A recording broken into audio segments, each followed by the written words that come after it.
당나귀의 모험. 어느 농장에 당나귀와 삽살개 한 마리가 살고 있었습니다. 당나귀와 삽살개는 서로 사이좋게 지냈습니다. 그런데 당나귀는 한 가지 불만이 있었습니다. 당나귀는 새벽부터 들에 나가 밤 늦도록 열심히 일하고 일이 끝나면 헛간에서 잠을 잤습니다. 그런데 삽살개는 아무 하는 일도 없이 밤낮 빈둥빈둥 놀기만 했습니다. 그런데도 주인의 사랑을 듬뿍 받았습니다. 주인의 무릎에 앉아 꼬리를 살랑살랑대며 재롱을 떨면 맛있는 과자를 얻어먹었습니다. 그리고 밤이 되면 주인과 함께 따뜻한 방에서 잠을 잤습니다. 삽살개가 주인을 위해 하는 일이라곤 주인의 얼굴을 핥거나 재롱을 부리는 것이 고작이었습니다. 당나귀는 삽살개가 무척 부러웠습니다. 어느 날 밤 당나귀와 삽살개는 하늘에 둥실 떠있는 달을 쳐다보고 있었습니다. 당나귀는 한숨을 쉬면서 자신의 신세를 한탄했습니다. 이봐, 나는 주인을 위해 뼈 빠지게 일을 하지만 매일 마른 풀 따위만 먹고 딱딱한 바닥에서 잠을 잔다고. 넌 아무 일도 하지 않고 놀기만 하는데도 주인의 귀여움을 받으니 정말 불공평해. 삽살개가 안쓰러운 표정으로 당나귀를 바라보았습니다.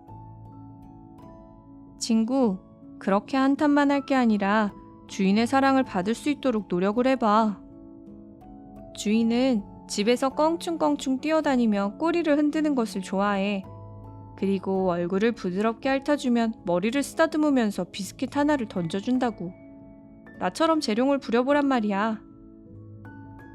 삽살개의 말에 당나귀는 생각했습니다. 그래, 나도 개처럼 재롱을 부리는 거야. 그럼 이제 일도 하지 않고 맛있는 음식을 먹으며 편하게 살 수 있겠지? 다음 날 날이 밝자 당나귀는 헛간에서 뛰쳐나왔습니다. 그리고는 주인이 있는 집 안으로 들어갔습니다. 마침 주인은 아침 식사 준비를 하고 있었습니다. 당나귀는 개가 말한 것처럼 껑충껑충 뛰어다녔습니다. 그 순간 식탁 위에 있던 접시들이 바닥에 쨍그랑 하며 떨어지고 말았습니다. 그러나 당나귀는 멈추지 않고 집안 곳곳을 뛰어다녔습니다. 당나귀의 발에 채여 모든 게 엉망이 되고 말았습니다. 주인은 너무 놀라 잠시 멈칫하다가 소리를 버럭 질렀습니다. 아니, 저놈의 당나귀가? 하지만 당나귀는 아랑곳하지 않고 꼬리를 흔들며 주인 곁으로 다가갔습니다. 그리고는 큰 혓바닥을 날름거리며 주인의 얼굴을 싹싹 핥았습니다. 집안의 소동에 놀라 일꾼들이 달려왔습니다. 일꾼들은 이 광경을 보고 눈이 휘둥그레지고 말았습니다. 아니, 당나귀 주제, 주인의 어깨에 발을 올려놓고 얼굴을 핥아? 이놈이 미쳐도 단단히 미쳤구만. 일꾼들은 몽둥이를 휘두르며 당나귀를 밖으로 몰아냈습니다. 그리고 꽁꽁 묶어 헛간에 가두었습니다. 이 녀석 정신 차릴 때까지 며칠 굶어봐라. 당나귀는 밤이 될 때까지 아무것도 먹지 못하고 갇혀 있었습니다. 삽살개가 하는 대로 똑같이 행동했는데 나는 왜 미워하지? 당나귀는 하늘에 뜬 달을 바라보며 눈물을 흘렸습니다. 사자 가죽을 쓴 당나귀. 옛날에 어리석은 당나귀가 있었습니다. 어느 날 당나귀는 길을 가다가 사자 가죽을 발견했습니다. 우와, 이 가죽을 뒤집어 쓰고 동물들을 놀래줄까? 모두 무서워서 벌벌 떨겠지. 당나귀는 속으로 히히 웃으면서 즐거워했습니다. 당나귀가 숲속으로 들어가자 마침 토끼와 다람쥐가 놀고 있는 모습이 보였습니다. 어디 한번 시험해볼까? 당나귀는 사자 가죽을 뒤집어 쓰고 어슬렁어슬렁 토끼와 다람쥐 곁으로 걸어갔습니다. 당나귀를 본 토끼와 다람쥐는 깜짝 놀라 뒤도 안 돌아보고 도망갔습니다. 정말 재밌네. 당나귀는 이번에는 어흥 하고 사자 목소리를 흉내냈습니다. 숲속의 동물들은 사자 가죽을 쓴 당나귀가 진짜 사자인 줄 알고 허둥지둥 도망갔습니다. 평소에 당나귀를 우습게 보았던 늑대도 겁을 먹고 꽁무니를 뺐습니다. 내가 진짜 사자인 줄 알다니. 당나귀는 벌벌 떨며 도망가는 동물들을 보면서 깔깔 웃었습니다. 그때 여우가 사자 가죽을 뒤집어 쓴 당나귀에게로 걸어왔습니다. 사자 곁에 겁도 없이 다가오다니 당나귀는 깜짝 놀랐습니다. 당나귀는 사자인 척하면서 여우를 덮쳤습니다. 내가 무섭지 않아? 난 사자란 말이야, 사자. 여우는 코웃음을 치며 말했습니다. 네가 사자라고? 웃기지 마. 당나귀처럼 히히힝 하고 우는 사자가 어디 있니? 여우는 당나귀가 히히힝 하고 우는 소리를 엿들었던 것입니다. 당나귀는 부끄러워서 어쩔 줄을 몰라 했습니다.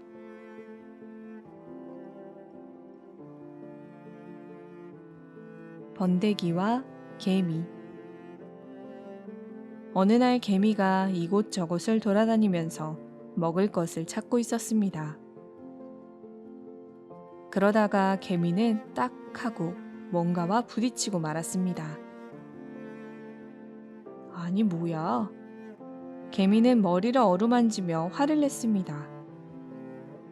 개미와 부딪힌 것은 다름 아닌 번데기였습니다. 번데기잖아. 번데기는 그 자리에서 꼼짝도 하지 않고 가끔씩 몸을 꼼지락거릴 뿐이었습니다. 개미는 갑자기 심술이 났습니다. 개미는 번데기 주위를 빙빙 돌며 힘차게 걸었습니다. 그리고 목청껏 크게 말했습니다. 가여워라. 가고 싶은 곳도 못 가다니. 나는 풀잎 위건 나무 위건 어디든지 갈 수 있는데 말이야. 번데기는 개미가 놀려도 아무 말도 하지 않고 묵묵히 듣기만 할 뿐이었습니다. 개미는 더욱 거만한 목소리로 말했습니다. 참, 너는 다리가 없구나. 그러고 보니 팔도 없네. 그러니 걷기는커녕 기지도 못하는 거겠지? 아무튼 나는 지금 배가 고프니 먼저 갈게. 개미는 콧방귀를 뀌고는 부지런히 다른 곳으로 떠났습니다. 며칠 뒤 개미는 우연히 번데기가 있던 곳을 다시 지나가게 되었습니다. 그런데 번데기는 온데간데 없었습니다. 개미는 주위를 살피다가 번데기 껍질을 발견했습니다. 아니 이게 어떻게 된 일이야? 그동안 누구한테 잡아먹힌 게로군. 개미는 혼잣말을 하며 번데기 껍질을 입으로 당겨 집으로 끌고 가려고 했습니다. 그때 하늘 위에서 향기로운 꽃냄새가 나면서 시원한 바람이 불어왔습니다. 그것은 아름다운 나비 한 마리가 개미의 머리 위를 날면서 내는 바람이었습니다. 개미님, 안녕하세요. 나비가 즐거운 미소를 지으며 개미에게 인사를 했습니다. 개미는 물고 있던 번데기 껍질을 내려놓고 위를 쳐다보았습니다. 안녕하세요, 아름다운 나비님. 정말 멋지고 아름다운 날개를 가지고 계시는군요. 그렇게 예쁜 날개로 하늘을 날아다닌다니 정말 좋겠어요. 언제나 땅을 기어다니는 내 신세가 정말 하찮아 보이는군요. 나비는 날개를 팔랑거리며 대답했습니다. 개미님, 그런 말을 들으니 기분이 이상하네요. 당신은 며칠 전에 나를 흉보지 않았어요? 네, 그게 무슨 말이에요? 개미는 당황해서 얼굴을 붉혔습니다. 그러자 나비가 방긋 웃었습니다. 그러면서 번데기 껍질을 가리키며 말했습니다. 나는 당신이 비웃던 저 번데기에서 태어났답니다. 정말이에요? 이 껍질이 당신의 옷이었단 말인가요? 네, 내가 입었던 것이 바로 그 번데기 껍질이에요. 이제 더 이상 필요 없으니 당신이 갖고 싶으면 가지세요. 입으면 무척 따뜻하답니다. 나비는 말을 마치자 아름다운 날개를 활짝 펼치면서 어디론가 헐헐 날아갔습니다. 개미는 나비가 날아간 쪽을 멍하니 바라보고만 있었습니다. 구두쇠와 금덩이. 옛날에 지독한 구두쇠가 있었습니다. 구두쇠는 돈을 모으기만 했지 남에게 베풀 줄을 몰랐습니다. 구두쇠는 열심히 돈을 모아서 큰 부자가 되었습니다. 구두쇠는 재산이 조금씩 불어나자 걱정이 생겼습니다. 집에 도둑이 들어 재산을 모두 훔쳐가면 어쩌지? 구두쇠는 좋은 방법이 없을까 생각했습니다. 국리 끝에 구두쇠는 모든 재산을 팔아 금 한 덩어리로 바꾸었습니다. 그리고는 금덩어리를 집 앞마당에 깊이 파묻었습니다. 구두쇠는 날이 밝으면 금덩어리를 묻어둔 곳에 가서 밤새 아무 일도 없었는지 살펴보곤 했습니다. 휴, 참 마땅한 장소에 잘 묻어둔 것 같아. 그런데 어느 날 밤, 구두쇠가 잠든 사이 구두쇠의 집에 도둑이 들었습니다. 다음 날 아침 금덩어리를 확인하러 나간 구두쇠는 마당이 파헤쳐져 있는 것을 보고 깜짝 놀랐습니다. 아니나 다를까 금덩어리가 감쪽같이 없어져 버린 것이었습니다. 구두쇠는 그 자리에 바로 주저앉아 땅을 치며 통곡을 했습니다. 내 재산이 몽땅 사라져 버렸네. 이를 어쩌나. 구두쇠의 울음소리를 듣고 이웃 사람들이 모두 달려왔습니다. 사람들은 구두쇠에게 이렇게 말했습니다. 금덩어리를 잃어버린 건 정말 안 됐소. 하지만 그 구덩이에 커다란 돌멩이를 묻어두고 금덩어리로 생각하면 될 게 아니오. 그래요. 어차피 평생 쓰지도 않을 금덩어리, 돌멩이랑 다를 게 뭐가 있겠어요? 구두쇠는 말문이 막혀 아무 말도 하지 못했습니다.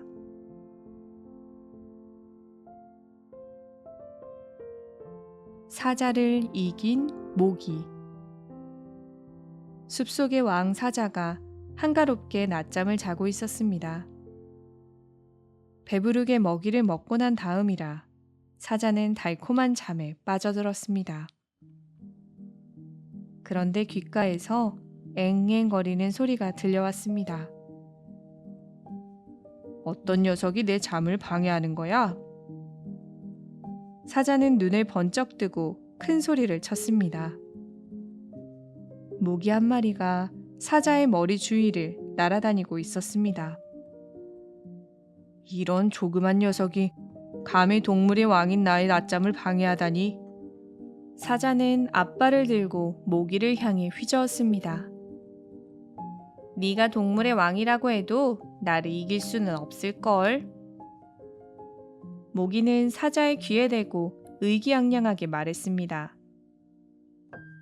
모기는 사자의 곁에서 떠날 생각을 하지 않고 사자의 귀를 콕 쏘았습니다. 사자는 화가 머리 끝까지 나서 으르렁거렸습니다. 그러나 모기는 눈 하나 깜짝하지 않았습니다. 이번에는 잽싸게 사자의 콧구멍 속으로 들어가서 여기저기를 마구 물었습니다. 사자는 코를 움켜쥔 채 쩔쩔맸습니다. 모기는 온몸을 사정없이 콕콕 쏘아댔습니다. 가려움을 견디지 못한 사자는 이리저리 뒹굴면서 발톱으로 온몸을 긁었습니다. 간지러워. 이제 제발 그만해. 내가 졌다고. 사자는 앞발을 휘휘 내저으며 꽁무니가 빠져라 하고 멀리 도망쳤습니다. 이 세상에서 제일 무서운 동물도 별것 아니군. 내가 사자를 이겼으니 말이야. 모기는 우쭐한 마음으로 하늘로 날아올랐습니다. 그런데 기쁨도 잠시. 갑자기 불행이 닥치고 말았습니다. 나뭇가지 사이에 처진 거미줄을 발견하지 못하고 날아가다가 그만 걸려든 것입니다. 이럴 수가.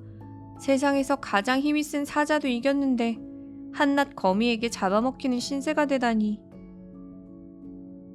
모기는 힘껏 몸부림을 쳤지만 그럴수록 거미줄은 점점 더 몸을 죄어올 뿐이었습니다. 모기는 결국 거미의 먹이가 되고 말았습니다.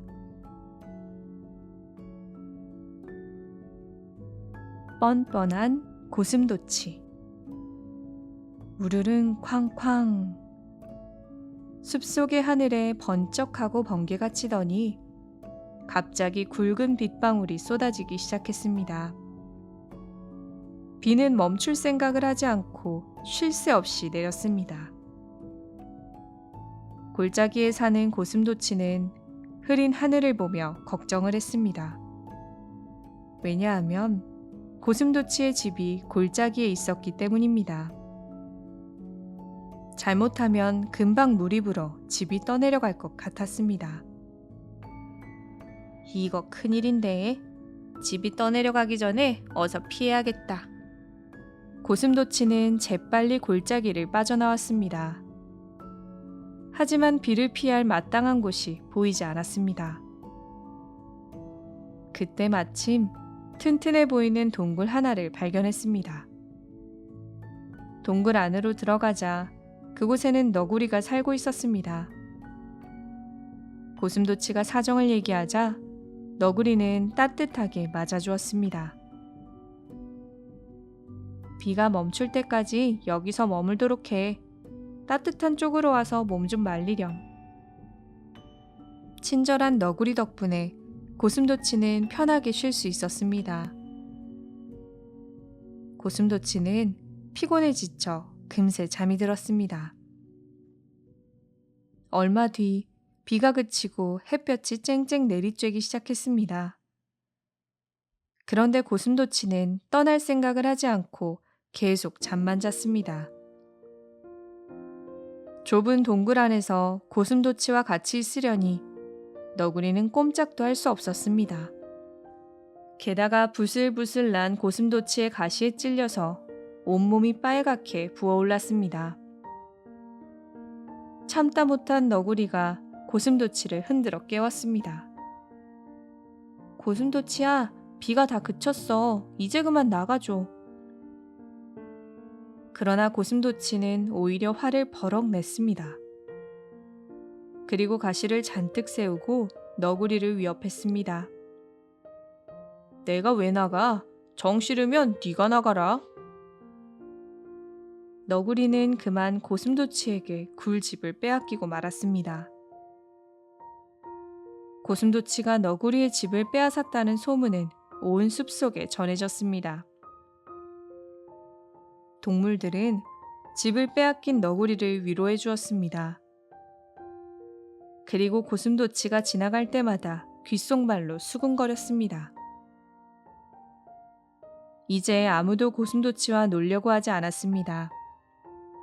그 뒤로 고슴도치는 친구 하나 없이 외톨이로 지내야 했습니다.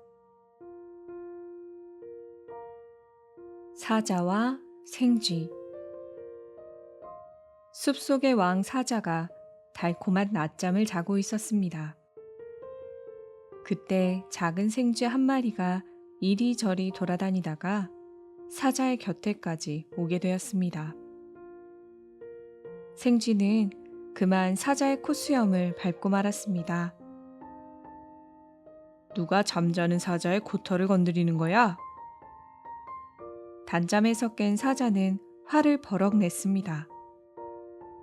사자는 코 앞에 있는 생쥐를 앞발로 콱 움켜잡았습니다.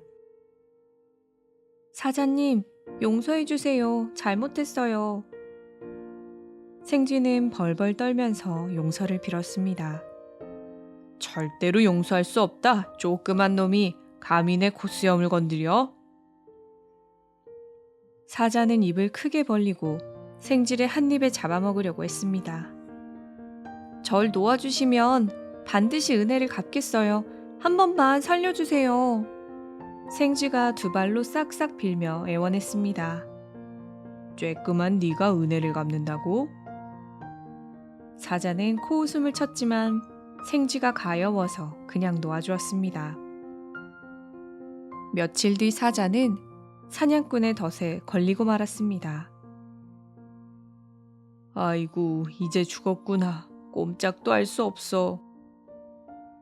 사자는 큰 소리로 울부짖으며 괴로워했습니다. 하지만 아무도 구해주지 않았습니다. 이때 생쥐가 나타났습니다.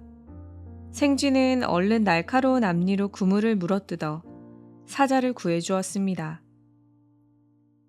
생쥐가 사자에게 말했습니다. 사자님, 절 작다고 얕보았지요? 하지만 몸집이 작은 저도 꼭 필요할 때가 있답니다. 사자는 생쥐의 말에 크게 고개를 끄덕였습니다. 사자와 여우. 한 늙은 사자가 있었습니다. 사자는 나이가 많이 들어서 사냥을 해서 먹이를 구하는 일이 쉽지 않았습니다. 예전처럼 빨리 달릴 수도 없어서 날카로운 이빨과 발톱도 이제 소용이 없었습니다. 아유, 배고파. 이제 너무 늙어서 사냥을 할 수가 없어. 뭐 좋은 방법이 없을까? 사자는 며칠 동안 곰곰이 궁리를 하다가 마침내 좋은 꾀를 생각해냈습니다. 사자는 동굴 속에서 병든 채 하며 누워 있었습니다. 그리고는 숲속의 동물들에게 병문안으로 오라고 말했습니다. 사자님이 병이 크게 나셨나 봐. 며칠 동안 동굴 속에서 꼼짝도 하지 못한대. 그래? 그럼 우리 사자님께 병문안을 가자. 안 가면 섭섭하게 생각하실 거야. 숲속의 동물들이 사자의 동굴로 찾아갔습니다. 사자님, 어디가 아프세요? 팔을 움직일 힘도 없어. 이리 가까이 와서 내 갈기 좀 긁어줄래? 그런데 사자는 그들이 다가오면 냉큼 한 입에 잡아먹어 버렸습니다. 이렇게 해서 사자는 사냥을 하지 않고도 먹이를 쉽게 구할 수 있게 되었습니다. 그런데 사자의 병문안에 여우만 오지 않았습니다. 사자는 속으로 괘씸하게 생각했습니다. 감히 동물의 왕인 사자가 병에 걸렸다는데 꾀돌이 여우가 오지 않다니 오기만 해봐라. 한 입에 꿀꺽 삼켜버려야지. 마침내 어느 날 여우가 사자의 병문안을 왔습니다. 그런데 여우는 동굴 안으로 들어오지 않고 멀리 떨어진 곳에서 사자의 안부를 물었습니다. 사자님, 몸은 좀 어떠세요? 별로 좋지 않아. 얼굴이 잘 보이지 않으니 이리 가까이 와봐. 그러나 영리한 여우는 고개를 저었습니다. 아니요. 가까이 가지 않는 편이 좋겠어요. 동굴 안으로 들어간 발자국은 많은데 밖으로 나온 발자국은 하나도 없으니까요. 사자는 결국 영리한 여우를 잡아먹지 못했습니다. 거북의 소원. 거북은 언제나 느릿느릿 걷기만 하는 자신이 무척 못마땅했습니다. 거북은 하늘을 날아다니는 독수리가 부러웠습니다. 나도 저렇게 하늘을 훨훨 날 수 있으면 얼마나 좋을까? 그러던 어느 날, 거북은 독수리가 새끼들에게 나는 법을 가르치는 것을 보았습니다. 거북은 나는 법을 배우기 위해 독수리를 찾아갔습니다. 독수리님은 새들 중에서 가장 잘 날아다니시죠? 그래, 나는 새들의 왕이니까. 독수리가 우쭐대며 말했습니다. 그럼 제발 저에게 하늘을 나는 방법을 가르쳐 주세요. 독수리는 어처구니 없는 표정을 지으며 거북을 타일렀습니다. 거북아, 나는 방법을 배운다고 해서 날 수 있는 게 아니야. 넌 날개도 없잖니. 그래도 거북은 계속 고집을 부렸습니다. 저는 할 수 있어요. 한 번만이라도 하늘을 날아볼 수 있게 해주세요. 거북은 포기하지 않고 끈질기게 독수리를 졸랐습니다. 그러자 마침내 독수리도 승낙을 하고 말았습니다. 독수리는 거북을 크고 날카로운 발톱으로 붙잡고 하늘 높이 솟아올랐습니다. 처음으로 하늘을 날게 된 거북은 기분이 좋아서 어쩔 줄을 몰랐습니다. 독수리님, 이제 제가 날아볼게요. 저를 놔주세요. 그래, 여기서 놓을 테니 발을 날개처럼 퍼덕거려 보거라. 독수리는 움켜쥐고 있던 발을 폈습니다. 거북은 발을 날개처럼 움직여 보려고 했지만 아래로 계속 떨어질 뿐이었습니다. 결국 거북은 땅으로 곤두박질 치고 말았습니다. 거북의 등은 산산조각이 나고 말았답니다. 어리석은 당나귀. 햇빛이 쨍쨍 내리쬐는 무더운 여름날이었습니다. 한 소금 장수가 당나귀 등에 소금을 잔뜩 싣고 길을 걸어가고 있었습니다. 당나귀는 짐이 무거운지 자꾸 휘청거렸습니다. 아이고, 무거워 죽겠네. 등에 진 짐도 무거운데 날씨는 왜 이렇게 더운 거야? 당나귀는 숨을 헉헉 몰아쉬며 걸어갔습니다. 소금 장수도 수건으로 얼굴을 훔치며 땀을 뻘뻘 흘렸습니다. 한참을 가다가 소금 장수와 당나귀는 강가에 이르렀습니다. 소금 장수는 조심조심 당나귀를 끌고 강을 건넜습니다. 강 한가운데쯤 왔을 때였습니다. 당나귀는 그만 발을 헛디뎌 물속으로 빠지고 말았습니다. 물속에서 발버둥치며 허우적거리던 당나귀는 소금 장수의 도움으로 겨우 일어났습니다. 그런데 신기한 일이 일어났습니다. 당나귀를 그렇게 힘들게 했던 무거운 짐이 갑자기 가벼워진 것이었습니다. 참 이상하네. 강물에 빠졌더니 짐이 가벼워졌어. 짐이 가벼워진 것은 소금이 물에 몽땅 녹아버렸기 때문이었습니다. 당나귀는 편하게 집으로 돌아왔습니다. 다음 날 소금 장수는 당나귀의 등에 솜을 잔뜩 싣고 집을 나섰습니다. 강가에 이르자 당나귀는 꾀가 났습니다. 어제 강물에 빠져서 짐이 가벼워졌었지? 강물에 빠지면 편하게 집에 갈 수 있을 거야. 당나귀는 강물을 건너다가 일부러 발을 헛디뎠습니다. 당나귀는 풍덩 하고 강물 속에 빠졌습니다. 아니, 당나귀가 어제부터 왜 이러는 거야? 소금 장수는 당나귀에게 마구 화를 냈습니다.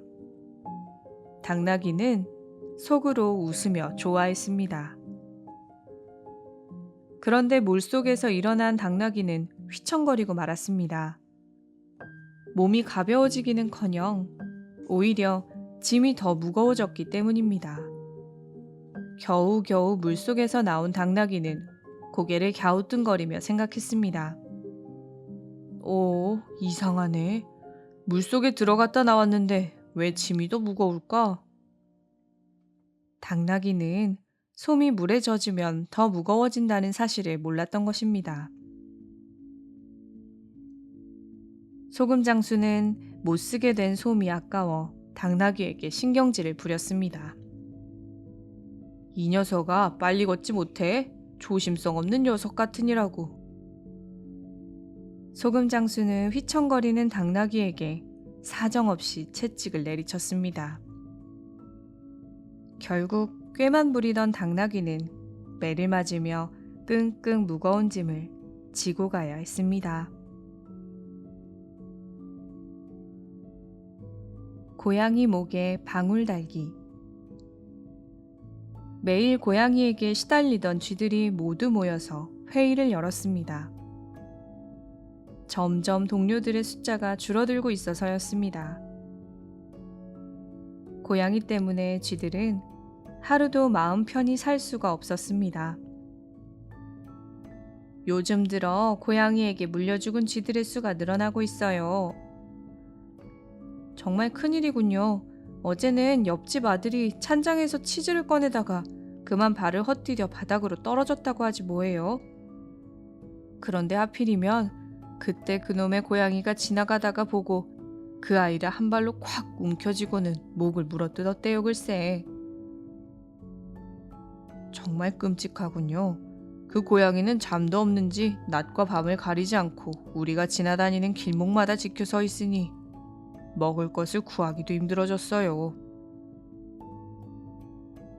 이러다가는 우리 쥐들이 하나도 남김없이 모두 죽고 말 거예요.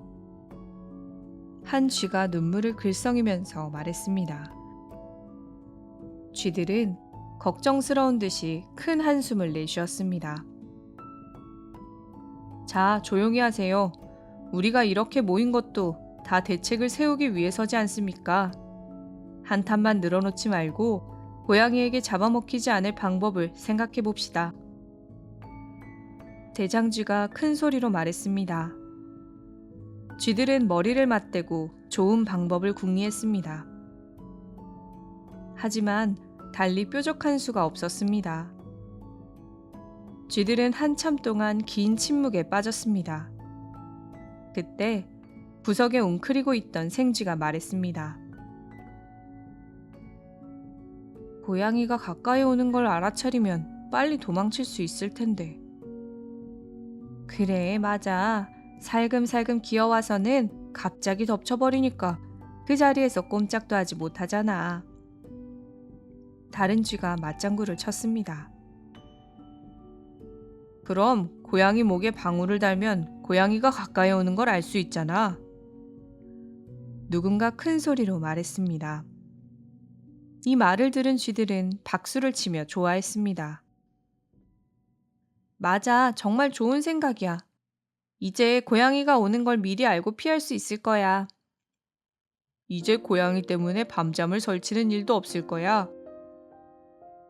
쥐들은 춤을 추며 환호성을 질렀습니다.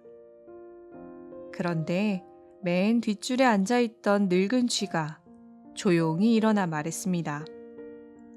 그런데 누가 고양이 목에 방울을 달지? 이 말에 쥐들은 갑자기 조용해졌습니다. 쥐들은 서로 눈치를 살피더니 꽁무니를 빼며 하나 둘 자리를 피했습니다.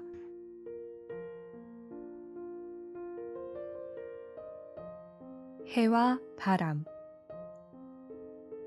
해와 바람은 사이가 좋지 않아 만나기만 하면 다투었습니다. 어느 날 해와 바람은 우연히 딱 마주치게 되었습니다. 내가 바람 한 번만 일으키면 커다란 집까지도 날아가 버린다고.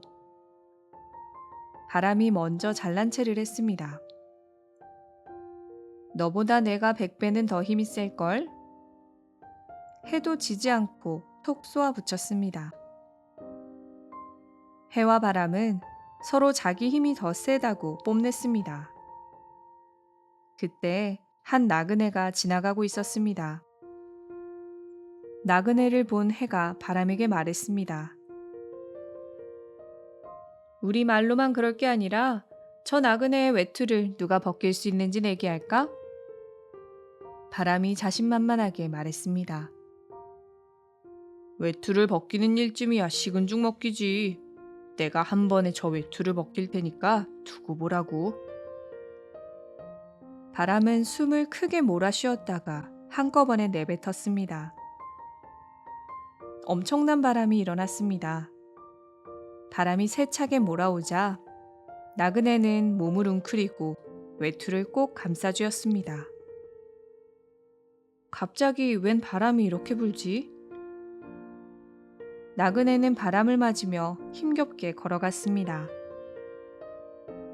바람은 나그네가 외투를 꼭 감싸쥐고 가자 잔뜩 화가 났습니다. 바람은 눈을 제대로 뜰 수 없을 정도로 점점 더 세차졌습니다. 그러나 바람이 세게 불면 불수록 나그네는 외투를 더 세게 움켜잡았습니다. 결국 바람의 노력은 수포로 돌아가고 말았습니다. 어휴, 힘들어. 힘이 빠져서 도저히 못하겠네. 바람은 기운이 빠졌는지 숨을 헉헉 몰아쉬었습니다. 자, 이번에는 내가 해볼까? 이번에는 해가 나섰습니다. 해는 햇살을 내리쬐기 시작했습니다. 오늘은 날씨가 왜 이렇게 변덕스럽지? 나그네는 얼굴에 흐르는 땀을 닦아냈습니다. 해는 점점 더 뜨거운 햇살을 내리쬐었습니다. 나그네는 가던 길을 멈추고 외투를 벗었습니다. 아휴, 그래도 덥네. 나그네는 외투뿐만 아니라 껴입은 옷을 하나하나 벗었습니다. 해가 승리의 미소를 지으며 바람에게 말했습니다. 자, 어때? 내가 이겼지? 바람은 얼굴이 빨개져 아무 말도 하지 못했습니다.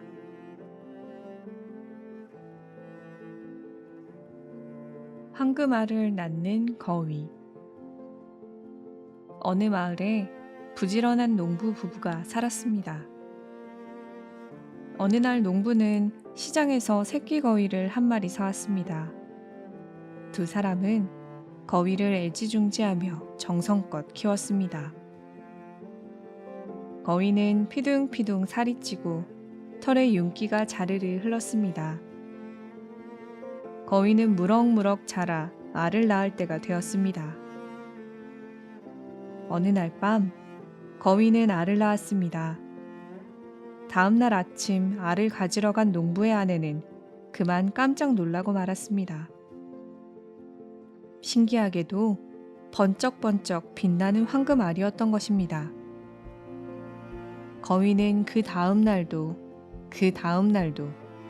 황금알을 하나씩 낳았습니다. 부부는 기뻐서 어쩔 줄을 몰랐습니다. 부부는 황금알 덕분에 난생 처음 편안한 생활을 하게 되었습니다. 일을 하지 않아도 황금알로 먹을 것을 사고 옷을 사 입을 수 있었습니다. 그러다 보니 두 사람은 점점 게을러졌습니다. 전처럼 밭에 나가 농사를 짓지도 않고 집에서 놀기만 했습니다. 게다가 두 사람은 점점 불만이 커지고 욕심이 많아졌습니다. 그러나 거위는 전과 다름없이 황금알을 매일 하나씩만 낳을 뿐이었습니다. 그러던 어느 날 농부의 아내는 한 가지 꾀를 생각해냈습니다. 여보, 좋은 수가 있어요. 거위의 배를 가르는 거예요. 매일 하나씩 황금알을 낳는 걸 보면 뱃속에 황금이 많이 들어있을 게 틀림없어요. 농부는 손뼉을 치면서 좋아했습니다. 그렇겠군. 당장 저 거위의 배를 갈라봅시다. 두 사람은 거위의 배에 가득 들어있을 황금알을 생각하며 흐뭇하게 웃었습니다. 거위는 두 사람의 손에 잡혀 그만 배가 갈리고 말았습니다. 그런데 거위의 뱃속에는 황금알은커녕 거위알도 들어있지 않았습니다. 아니, 이게 어떻게 된 일이야? 농부는 애꿎게 죽은 거위를 바라보며 울상을 지었습니다. 괜히 욕심을 부리다 거위만 죽었네. 농부의 아내도 땅바닥에 털썩 주저앉아 울음을 터뜨렸습니다. 두 사람이 아무리 후회해도 이미 죽은 거위는 다시 살아 돌아오지 않았습니다. 여우의 꾀. 까마귀가 고깃덩어리를 물고 높은 나뭇가지에 앉아 있었습니다. 맛있는 고기를 먹어볼까? 까마귀가 냠냠 고기를 먹으려고 할 때였습니다. 그때 나무 밑으로 여우가 지나갔습니다. 우연히 까마귀를 본 여우는 고기가 너무 먹고 싶었습니다. 마침 배고프던 참에 잘 됐군. 저 녀석에게 고기를 빼앗아 먹어야지.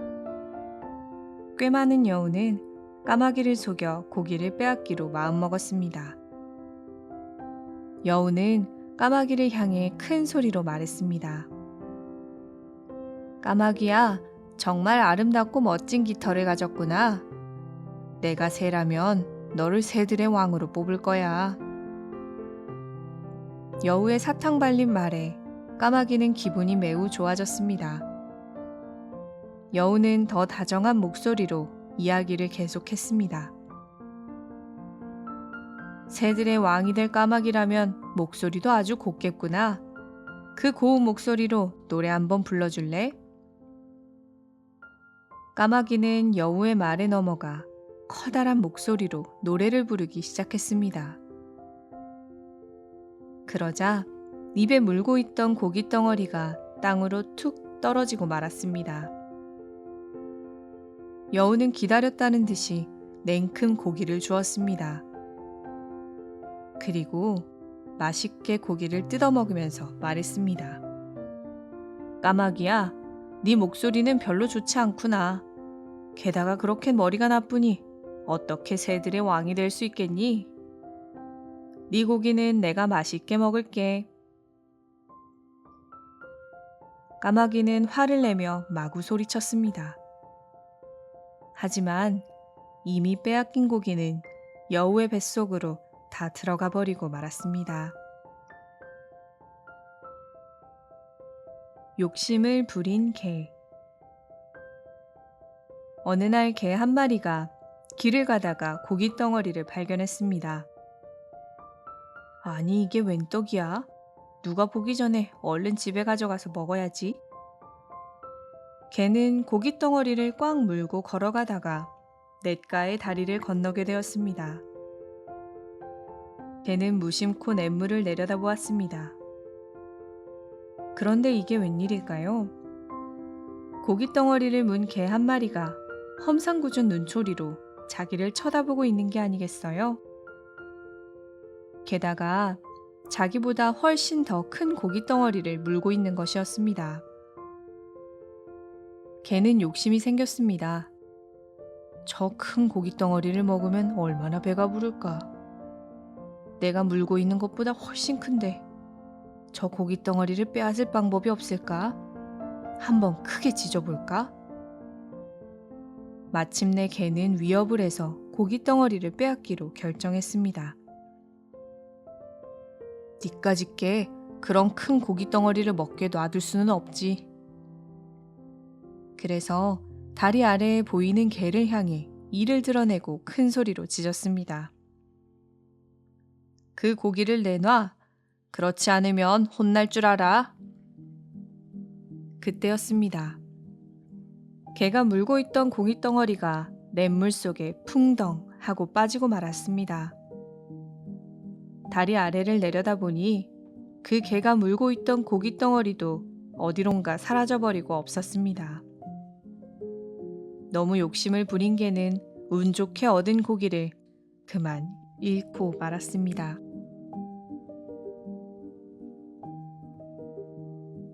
당나귀와 말.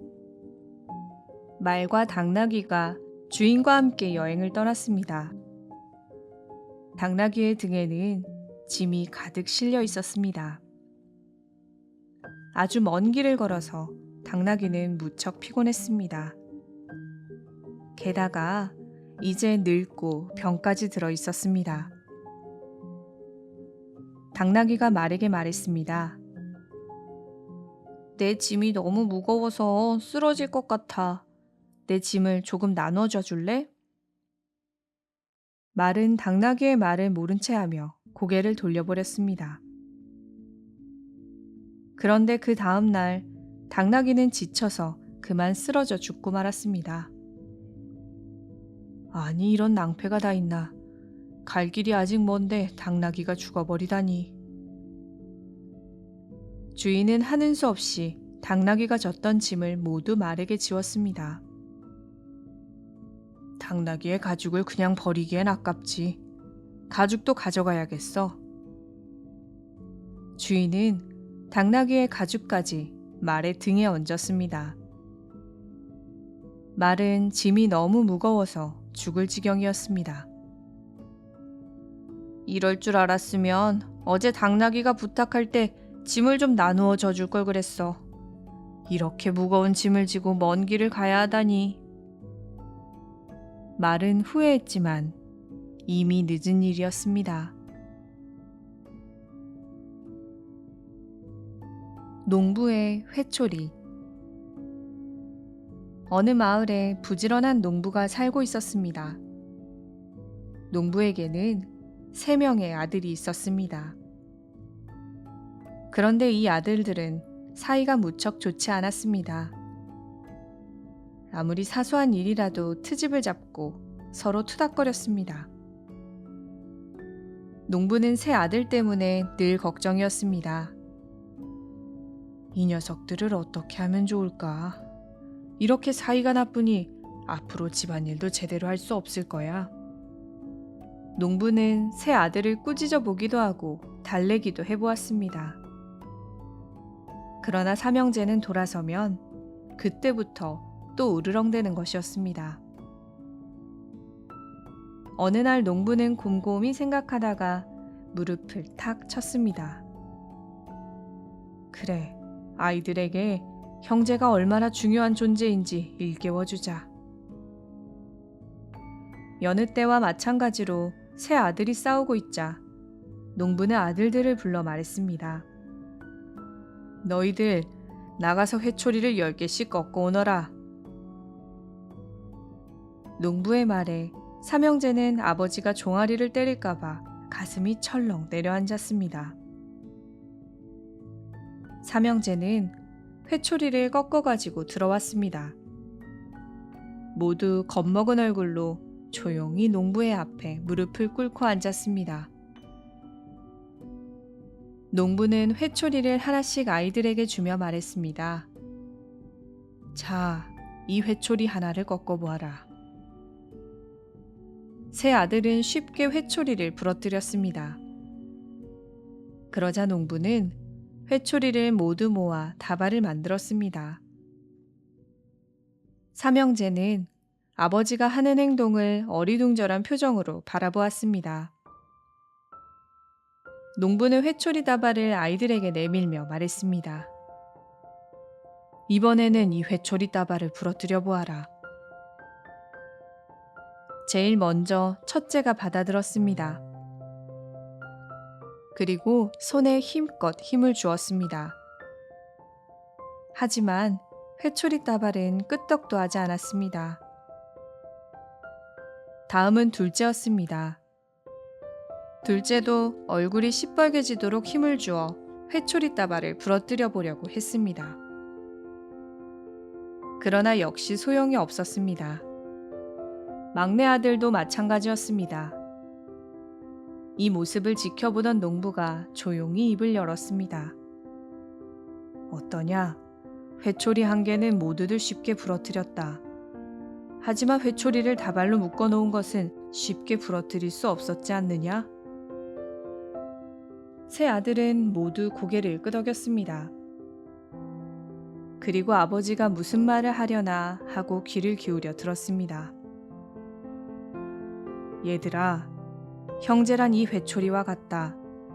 회초리를 다발로 묶어놓은 것처럼 서로 힘을 합치면 누구도 꺾을 수 없을 만큼 큰 힘을 갖게 되지만 자기 생각만 하고 서로 싸우면 남들도 너희들을 업신여긴단다.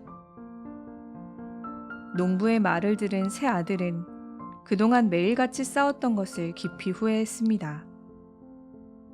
그리고 그 뒤부터는 항상 사이좋게 지냈습니다. 사슴의 아름다운 뿔. 사슴이 샘에서 물을 마시고 있었습니다. 사슴은 샘물에 비친 자신의 모습을 보았습니다. 내 뿔은 정말 멋있어. 마치 왕관과 같이 훌륭해. 그에 비하면 다리는 너무 비실비실하단 말이야. 게다가 너무 가늘어서 약하기까지 하고. 사슴은 이렇게 중얼거렸습니다. 그때 사자가 물가에 나타났습니다. 사슴은 깜짝 놀라 있는 힘을 다해 도망가기 시작했습니다. 사슴은 재빨리 달아나 순식간에 사자를 따돌렸습니다.